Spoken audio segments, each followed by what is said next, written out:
Well, hello and welcome to Fun Fancy FPL. My name is Harry. And I'm Stephen Barry. And on this week's pod, we continue analysing the mania that is FPL. We are currently recording this in the middle of the Spurs Forest game. Spurs are typically losing 2-0 to a superior Nottingham Forest team. So no doubt you'll hear me hopefully not curse. We'll give some score updates as we go. We are in the middle of the game week. Still got Man City, Aston Villa tomorrow night, and Arsenal, Palace the night after. But we're pretty much confident about where things have lied. There's a lot still to play on the captaincy chips. The Saka, Mamouche, De Bruyne kind of angle still hasn't really been settled so far. De Bruyne's ahead by a clean sheet bonus, and Saka was quite unfortunate not to get a lot of points. Actually, he got maybe 3 second assists in that game, so really unlucky. But Stephen, tell us how your game week has been this week. Well, I did what you said. I triple captained De Bruyne. I thought that that was a Barry special actually, but then it turns out everybody was looking at De Bruyne, and of course, if I do something that the field were choosing to do, it wouldn't pay off. What I should have done was triple captain Henderson in goal. Now that would have been glorious. My highest scorer so far. So as always, this is becoming the theme. I don't really want to talk about this current game week. I want to talk about the future, which I've been saying, I think, from the start. And I'd like to go into a bit rogue and talk about my transfers, because I have made a triple transfer swoop on tonight. I've already done it, Barry, not on the pod. Did it pre-pod. And it's based on the game that is happening. I have done a triple Nottingham Forest swoop. I have brought in a defender, an attacker, and of course, I finally caved and brought in the man, Chris Wood. I've finally done it. I've finally done it after all this time. How does it feel? How does it feel? It feels wrong. It feels wrong. I don't have Wood doing it. I really don't. It feels wrong. I'm not going to lie. But I just couldn't ignore that fixture list of Brentford, Palace, Leicester, West Ham. We're going to talk about, I think you're going to talk about it a bit later in terms of teams to target. One team we're not talking about targeting is West Ham. West Ham have brought in Potter and he's done nothing. West Ham, if it wasn't for how bad Man U and Spurs were, they would be getting a lot more heat. But they have really snuck under the radar with how terrible they are. Fulkrug may have highlighted to people how terrible they are, but Derby County fans will not be happy with them throwing away that win, and they're now level, so they now won't be the worst. They might be a joint worst, but not the worst. But anyway, Nottingham Forest have a great 4 fixtures. Brentford is a bit tough, but great 4 fixtures coming up. Palace have the FA Cup semi-final in and around that game. So I've done it. Triple Forest. Forest have the semi as well. But they just look good, and Forest has something to play for. Forest, so the good concern I had was around rotation, but if you look at the team they played against, let's be frank, a not very good Tottenham team. They rotated the fullbacks, by the looks of things, but that's basically it. Otherwise, it's their starting 11. I think something I wanted to talk about later on is it's basically teams of rust or rest. I predicted very wrongly that Saka wouldn't start against the mighty Ipswich, and it was pretty close to our full team. Saka then, the second he got a little bit of a knock, he was off. The Leif Davis red, he played through that a bit afterwards, obviously. So, if Arsenal players do get a little bit of something, they will go off pretty quickly. I don't think he will start against Palace, but I think the idea of, Arsenal completely resting their squad, I was wrong. Arteta is a bit concerned that if you just rest the whole team and then, just put them in against PSG, they're going to be too rusty, basically. I still think, though, they're not a lot of them are going to start against Palace. I think there will be rotation for that game. But I think for core game weeks, certain players like Odegaard, Trossard, probably going to get lots of minutes, basically. So, question before we go into a bit more analysis about Arsenal. You said you brought in 3 Forest players. Who have you taken out? And Chris was one of the players come in, but who have you taken out and who have you brought in? So I've lost patience with Rashford. He's gone. Okay. My defender was Gahey. He's done okay for me, even with that red. He got 6 points of the day, so he's done his duty. And I don't remember which forward I got Is it rid of. Welbeck, Isaac, or Marmoush? No, I've got. I was Marmoush. I got rid of Marmoush. Right. Okay. I think if I've got Kevin De Bruyne, I think, and he's got a blank, so I've decided to get rid of Marmoush because of the cost as well. Oh, of course, because you don't have a free hit, do you? I do not.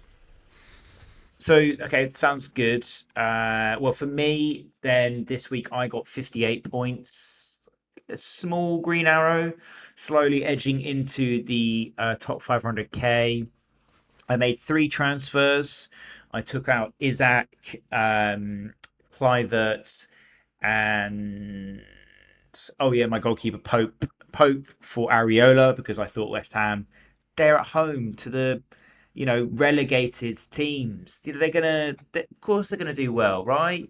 You're gonna get the, and then before the game was about to end, before Southampton scored, he was on 8 points. I thought brilliant, great, Mm, absolutely done a number here. De Bruyne, as we discussed, he didn't get anything, but he did have a shot cleared off the line. So really, on another day, that could be a 10 pointer, maybe even more. Um, and Cunha getting an assist for an unbelievable free kick at Old Trafford. I was so chuffed with that. Rita will tell you I was in a pub garden at the time and I was up and jumping. I was like, this is brilliant because selling Isaac, it made me nervous, Stephen, and that was for a hit as mm. well, -4. But yeah, Cunha returning with 8 points on the bench boost. Saliba with the 6, Raya with the 6. Lewis didn't play, which was annoying. Neither did Digne, which is also annoying. Maatson Muniz with scored the as well. 5 pointer. Yeah, Matson scored as well. He would have been in the position. Rodgers got the assist, but should have got the goal. So I definitely left points out there, so to speak. But I'm broadly happy. Broadly happy. Plenty to play for. I would say. So in terms of me, I'm going to free hit this week. We're going to come on to some ideas of a free hit team. But the interesting thing I've noticed is there's a lot of cash around if you are in the free hit part, because not having a City player or City players or Arsenal players Mm, actually frees up a lot of cash. And one of my drafts, I had 4 million left in the bank, and I was yeah. quite happy with it. So, Stephen, just before we get into that, do you want to talk about some games that had happened, and then we've got to sort of go on to the future plans? Yeah, I mean, you sort of like talk about Arsenal there, so I think, I still think they're X minutes risk, but not as bad as I thought. Although that being said, I still think the position holds. I know some people will say that Saka was very unlikely not to haul, but I still don't think he's going to start. Um, I just think, therefore, the one thing I will change my opinion on a little bit is maybe Arsenal defenders. They do seem to be playing more consistently. Timber didn't play, who I obviously have. He was the one. But Saliba is probably going to play quite frequently. Kivior also did really well. So Kivior probably is the most Mm. nailed on. Who would have thought? Who would have thought Kivior would be the Arsenal player that you recommend? 4.8 million as well. Pretty cheap. Yeah, Yeah. he's cheap. Marino went back into DM but got an assist or a goal. I can't remember, one of the two.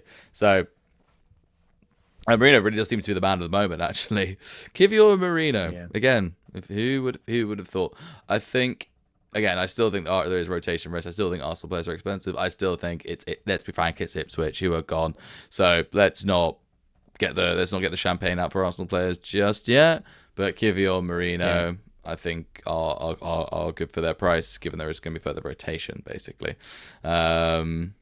So yeah, that's what I'd say. Marcel's opinion has changed a little bit, but not too much. I'd Mm. say advise a little bit of caution. Again, especially as Saka, I don't think is going to play a minute against Crystal Palace, but let's see.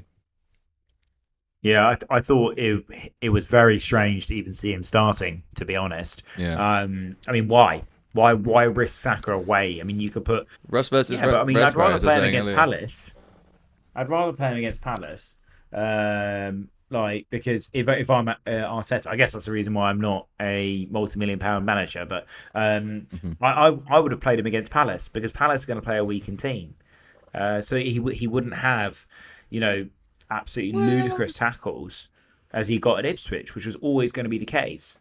You know, Ipswich, didn't make sense to me. Ipswich are known this season for being Stoke City too. Like, I I think Palace have got another problem, which is they've had a few hidings now, a few bad results.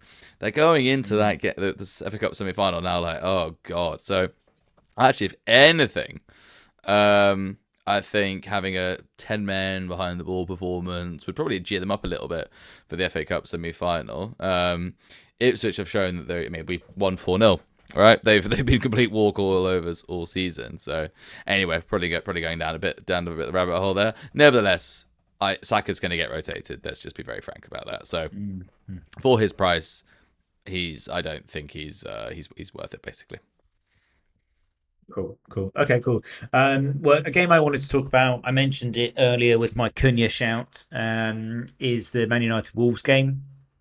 Look, Amarin said quite clearly when they got through to the semi-final, we're going to play the kids and the fans will understand and it'll be difficult.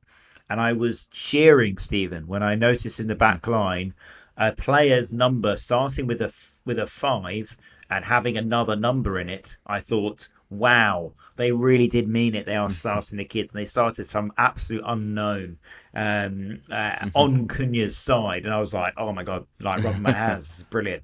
So I do think it's Operation Target Man United. For the record, I do think it's Operation Target Spurs as well, to a certain extent. Not that teams weren't doing that before for either teams, but I do think Man United are a team to target. They got Bournemouth next, so if you're on free hit, I think the triple was absolutely reasonable. Bournemouth at home as well, who have been formidable at home. Beat us, beat Arsenal, beat Man City, beat Chelsea. They really have some big scalps at home at the Vitality. So, I think the lesson I've taken from that is target Man United until they're out the Europa League. But to be honest, if they're out the Europa League, they're going to be even a worse state as a team. Yeah. So then target them. Target them anyway. Yeah. I just think it's such a weak mentality in that team, and I really do have to question any players and any agents outside of just wanting to make a massive commission who would send their players there, because it's just why. It's a graveyard of players, and the thing is, Amarin will get backed in the summer, but they're talking about season ticket holders losing their seats to hospitality, seats they've had for 45, 50 years, and the fans are going to get repaid with what? A couple of 30 million, 40 million piecemeal offerings. I don't see it. I don't see it possibly. And it's going down the rabbit hole a little bit, but I just think that pressure there does not breed diamonds or make diamonds or whatever Alan Shearer said. At Man United, it actually makes it worse. So, yeah, target Man United. Can I be a bit contrarian and say... It's not pressure, it's lack thereof. Man United players over the last, I don't know, X many years, in particular now this season, they know it doesn't matter. Like Højlund and, Fernandes and people like that, they'll get criticised, they'll get pilloried. Garnacho's another one. Mason Mount. Sure, they'll get abuse, but they're still going to get their 300k a week, 400k a week, and what happens? The manager is the one who goes. Or in this season, they're saying like, "Oh, Amarim, he needs 3 at the back formation to work." It's just like, well, I don't know what he's on, but surely you can be a bit better than that, can't you? You can't just be like, well, unless I have exactly the players I want, I'm a terrible manager. That seems a bit weak. So, I think the point is still the same, that Man U players just don't care. But I don't actually necessarily think it's actually the pressure of it now. I think they are just now very much in a cycle, which the player knows. And which they were signed on. Let's be frank. I think we said last week that if you're who's that centre back that they signed, De Ligt, like he knew that they went for him because Arsenal didn't want him, Barcelona didn't want him, so on and so forth. But Man U were willing to pay his wages, and they know that's basically it. They know they're going to get paid, and they know that they might get the odd word on Twitter. I don't know. But that's really it. I don't think that's what it is. I think there is definitely pressure for them to succeed and be successful. But I think the bigger problem is you've got the fan base who expect them to always be challenging, to always be up the top end of the table, to always be, the best of the best and have the best of the best players there. And that has rattled managers, directors of football, and other players into to almost having the ground swallow them whole almost. I mean, you remember when Saha went there? Saha, who was unbelievable for Palace. Unbelievable, right? They brought him in, he crumbled, did nothing, went back to Palace, became amazing again. Now, that is because at Palace, the expectations are lower. Because at Palace, if a player tries something and it doesn't work, the fans don't immediately get on their back and tell them that they're rubbish and telling them to go home and telling them to go and sign somewhere else and asking them to return the wages. But these things all happen at Man United. And that's the point. They had 20 years of unbelievable success, right? And then the last 10 have been awful. And their fans still expect them to be competing. It's just not possible. So the fans need to be patient.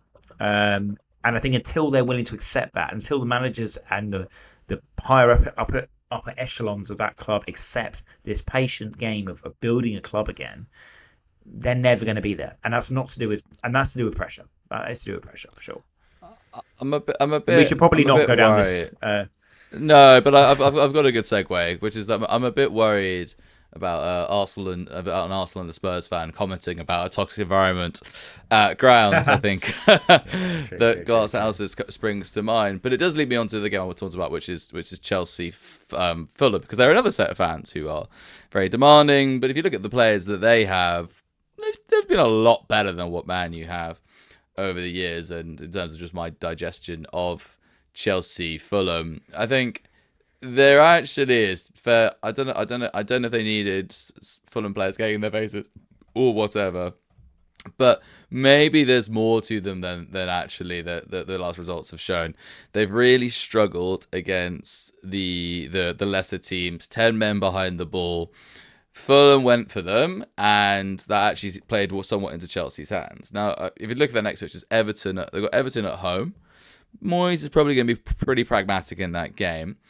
Liverpool, Newcastle, Man U are awful. Forest, I don't know. The run-in all of a sudden doesn't look as bad as it did for Chelsea. The problem with them from an FPL perspective, Palmer's just not worth it. He hasn't done anything now in since 2001 or something. I don't know. It's been a long time. So the question is, who do you look at in their team? And I'm not entirely sure, actually. I guess maybe the point I'm trying to make is, rather than buy them, is don't look at them as perhaps as weakly as you did in a run-in, I would say, essentially. Or maybe if you did want to take a bit of a punt, go for one of they must have cheap players who start, right? Let's have a look at who they had last time. Reece James, maybe. He's probably not cheap in the game, but he could be quite a fun punt. Your best mate, Pedro Neto. He's available. Neto. Yeah. Problem Chelsea have is they have an awful run in. Chelsea, awful. But I don't think it's as bad as it is anymore. I think they're going to prefer playing better teams. Basically, when they play Liverpool will have won the league, or will have, or they need, they probably would have. Let's be frank, already would have won the league by then. So they'll be on the beach, but we'll still go out and attack. Newcastle are inconsistent. I don't know and they're good players. I think if you, I'm sort of leaning towards them. I think that if you were looking for a bit of a punt, but somebody who's like quite a good player, Madueke, Reece James, they could be fun to own, I would say.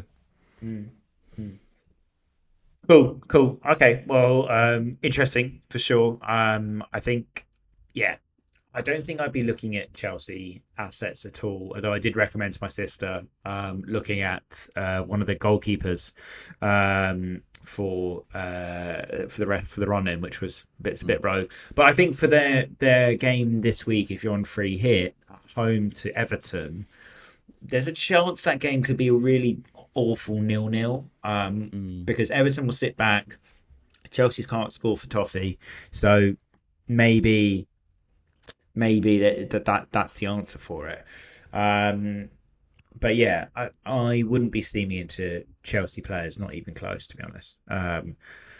But yes, unfortunately, it is still 2-0 to Forest, so I would be steaming into any players that are playing Tottenham.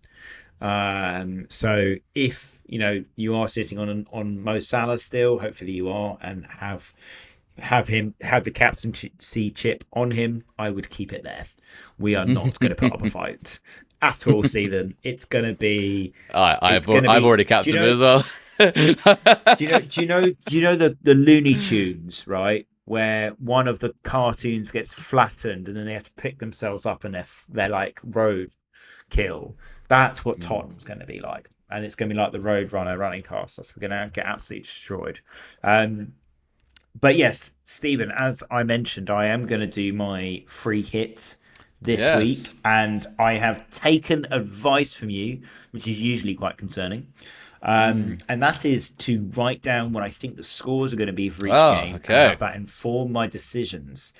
So, Stephen, why don't we go through the scores for the next game Yeah. weeks, and I'll tell you what I'm thinking, and then you tell me what you're thinking. Okay? Sure. Should we always do you go first, I go second, or should you alternate? What are you thinking? Alternate. Let's alternate. Let's keep Yeah. it Okay. jazzy. Chelsea Everton. I'm going 2-1 Everton. Wow. I am saying 1-0 Chelsea. I'm going to back this up with saying that my rogue shout of the week is Reece James. You saying I'm not looking at Chelsea players was all the nudge that I need. Reece James, welcome to the team. Reece James Have you has brought him been in as well? just brought him in. Just brought him in. How Yeah. many free how many free transfers did you have? I had four. So no point to it. My And do you goodness know me. what, Barry? In terms of Um, my free hit, in my starting 11, they're all at home, barring Cisco. So 10 out of the 11 are at home. Who says that I can't um, plan? Who says that I yeah, can't well, plan exactly ahead? right. So, Yeah. Stephen, next one is you to go first. So Brighton, Brighton, West West Ham. Ham. I'm going 4-0 Brighton. I like they're a team that I know they had a hiding the other. Well, is hot forward to hiding? I don't know. But anyway, they need a big win, and West Ham are so bad. Like, as I said, they are Man U / Spurs in disguise. Actually, if you mix red and white, you do probably get somewhere close to the West Ham kit colour. Like, they are, honestly, I think West Ham are awful. I really do. So yeah, I'm gonna go 4-0 Brighton. Wow. Okay, cool. Well, I was going to say Newcastle Ipswich is 4-0 to Newcastle. Do you want to offer your opinion Well, on what's that your one? Brighton West Ham result first? Oh yeah, of course. Sorry, I'm absolutely spaced by that. So Brighton West Ham, I put 1-1. I think it's going to be again, just really Uh, jab game. So, um, New, but New, we'll Newcastle see. Ipswich, I will go completely against you and say 4-1 Newcastle within Cisco goal, just to to help me Oh, out. cool, cool. Yes. Well, we'll clip that up and we'll write it out next time. Don't worry. Um, so Southampton Fulham. What's your score They're prediction? gonna do it. This is it. Southampton 2, Fulham 2. They're gonna do it. They're gonna do it. They're gonna So have it. I've There's I the open top bus is gonna be outside. It's gonna be going through St Mary's. They will be going through Portswood. Happy campers. They're gonna do it. Southampton. I've said it, and you so know my views on Fulham. You know my views on Fulham. They just don't care if they're playing somebody shit. Southampton are so bad that they won't be able to win that game. But 2-2. so again, I am listening to you on this piece of advice. When I was writing down these scores, I was thinking, what would Stephen say? So I'm going for Southampton 1-0. I love I'm it. going for a clean sheet, which I think they've had once all season. That was against Yeah. Everton at Yeah. home. So I'm going for a cleanie for Southampton. For Wolves, Leicester, I think it's going to be a high scoring affair. Yeah. Oh my God, Tottenham have scored! Tottenham have scored! Come on! Oh, Come on. huge. So Wolves, Leicester, I'm going to go 3-0 to Wolves. Oh, sorry. I When you did said write high scoring, I 3-1. was thinking you were going to go like a 3-2, but no, you're you're I did going write against Leicester. 3-1 here, but I've changed it thinking because I'm certain Leicester will not score. So three. I'm going to go 3-0 Wolves. I'll say 2-0 Wolves. Oh my God, it's Richarlison. Richarlison has scored. What the? Jesus. And then Okay, For Bournemouth, Man U, I'm with you. Bournemouth, I know aren't in a good run of form, but Man U are bad. But because Bournemouth aren't quite clicking, I'll just say 2-0 Bournemouth. that's exactly what I put. Yeah. So we're agreeing, Stephen. That's concerning. Um, cool. Liverpool Tottenham. So I wrote a clean sheet for Liverpool, but then I thought, no, I think we might nick a goal when Liverpool really tired and already drunk. Um, so I'm going to say 5-1 to Liverpool. Um, I think they're that's my going to Arsenal. absolutely annihilate us. I mean, that's what should happen. That's what should happen. But no, actually, no. Yeah, 4-0 Liverpool. Like, yeah, it's 3 doesn't matter. Cool. And then finally, Forest Brentford. You brought in a lot of players, so you got a lot of skin in the game. Let's go for 3-1 Forest. Okay. I went for a Desmond. That one, a Yeah, 2-2. fair enough. Fair enough. Cool. So we'll put these up and see how it works for the game week coming up, which obviously doesn't kick off till this Saturday. I still have a free hit team. I'll give you kind of an idea of where I'm sitting currently in terms of the free hit. So I've got Arrizabalaga. Oh, I've been practicing that in goal. Well Areola as the second backup keeper. I've got Robinson of Fulham, Trent, Dallow, Shah, Outnori.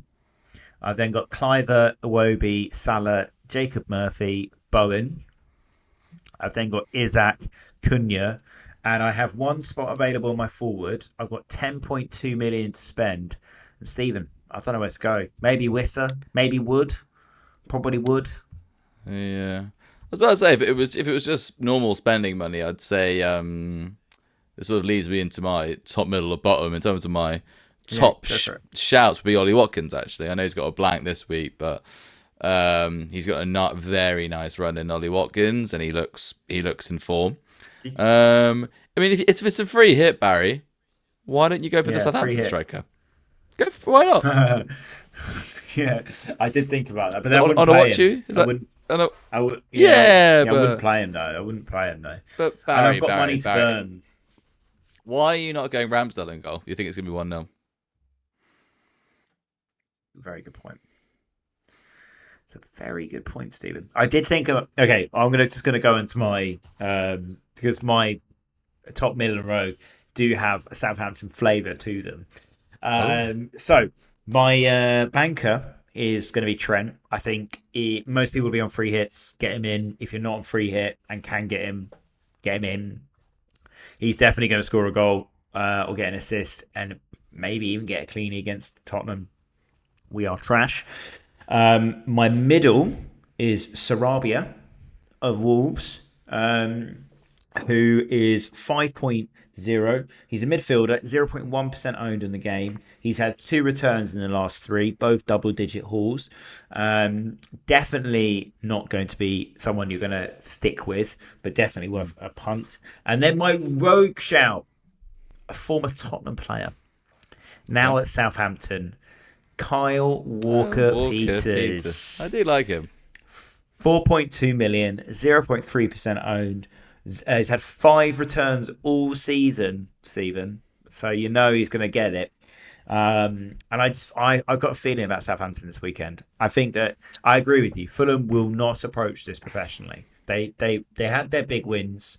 You know, the sandals, the flip flops are certainly coming on. Their chances of making Europe are becoming ever so weaker by the game.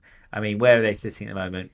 They're 9th. I mean, there is this like really weird, calculation that could mean we could have 9 teams that go into European competitions, but it's very unlikely. Yeah. And it involves Chelsea winning the Europa League, winning the conference, but not being in the Europa League spot, and various other things, FA Cups and all the rest of it. So it's pretty mental. So those are my shouts, Stephen.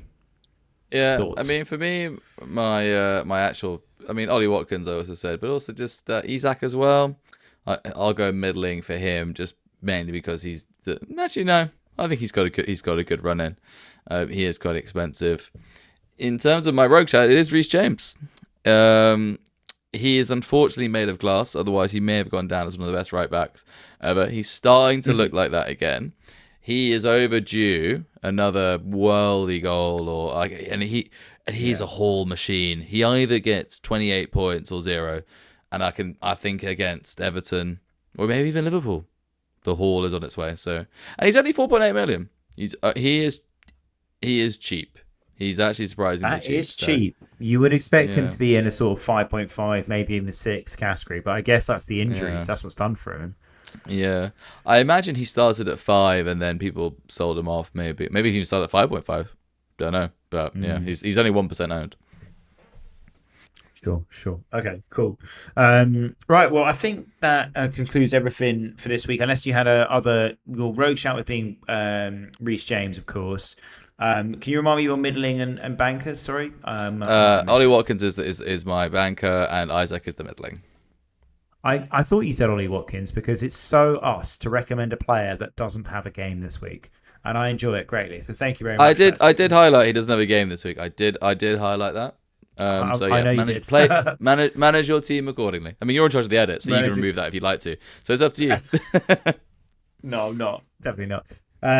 Okay, cool. Well, yes, that concludes everything that we have for this week. Always, as I say, make your transfers late. There are 2 more games to come, including the one that is just about to conclude tonight. But then, of course, you've got to think about FA Cup weekend and all the rest of it. So there's lots going on. Keep those decisions to late. It doesn't matter. Yeah. And any other last minute recommendations before we sign off for this week?